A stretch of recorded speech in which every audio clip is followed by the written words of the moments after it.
Hello guys, आज बना रहे हैं बेसन का हलवा, जिससे आपको खांसी भी आती रहेगी तो आपको खांसी बंद हो जाएगा। टेस्ट भी अच्छा लगता है।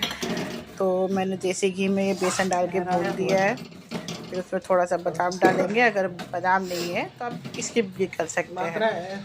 इसको थोड़ा चलाएंगे, अच्छे से सुनहरा भून लें।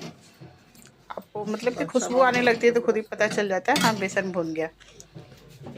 और वीडियो अच्छा लगे तो आप लोग प्लीज़ लाइक एंड सब्सक्राइब करें। बेसन मेरा भुन चुका है।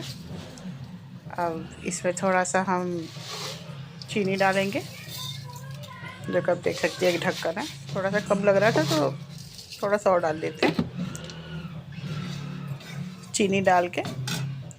और फिर पानी डाल देंगे।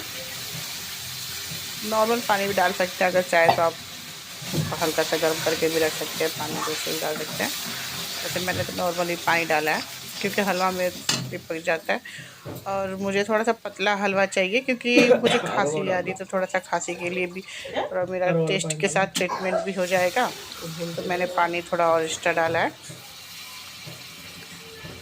आप अपनी पसंद के अनुसार बना सकते हैं। वैसे जितना अगर पतला रहे तो अच्छा है। अब इसे हम लोग मेल्ट करेंगे। वैसे हलवा बनाने में थोड़ी सी जो मेहनत होती है वो यहीं पे होती है, मेल्ट करने में। जो बनाते हैं उनको पता ही है। वैसे ये हलवा 10 मिनट में तैयार हो जाता है। अब झटपट खा लें। और खांसी के लिए तो भाई रामबाड़ इलाज है। मैं तो क्योंकि आज मुझे भी इतनी खांसी आ रही थी, मैंने बना के खाया तो बहुत रिलीफ हुआ।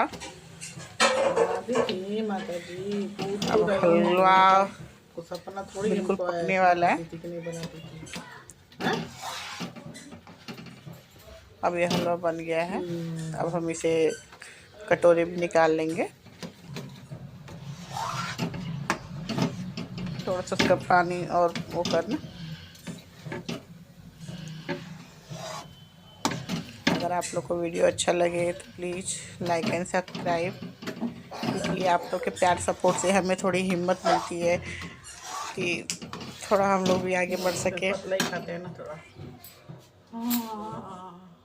तो प्लीज़ आप लोग एक बार इसे ज़रूर बनाएं और ज़रूर इसे टेस्ट करें। ये 10 मिनट के अंदर ही बन के तैयार हो जाती है।